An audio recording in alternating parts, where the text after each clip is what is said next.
tam budou. No, jak to dostaneš do vzduchu, tak tam jsou takový nějaký tlaky. A normálně začal točit ke straně, jak se začím přistát, říkám, co je, ty vado. No a už jsem to nedokázal stát do novin, já se to povytal, musím koupit nějaký táhat. Takže budeš mít, koupíme křečkářů, padák a pošlemu nahoru za tohle. Můžem, no. Můžem, to by šlo.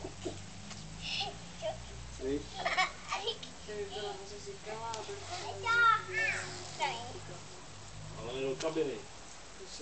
Hospoda. S padákem.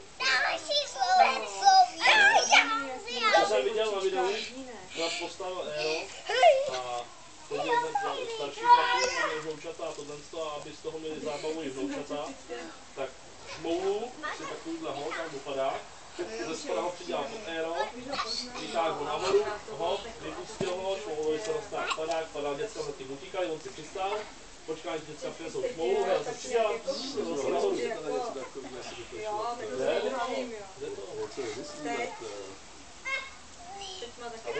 Teď mám doma varhavka P40, poměrně velkýho, to má někde 15 kubíkový motor, právě do toho uvažuji.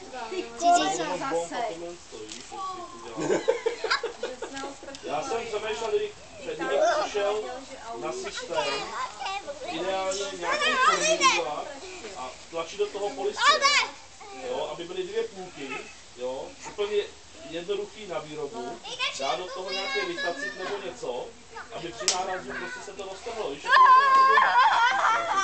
a nebo prášit do pečiva s vodou, že jo, se dávalo. Něco takového, ale to musí být ta bomba taková, že musím udělat 5, protože kdybys to dělal 5, ale jednou si to takhle schodil a ono to bylo, tak to mě pak nebavilo, ale to bylo dobrý. V Luburku byl dětský den.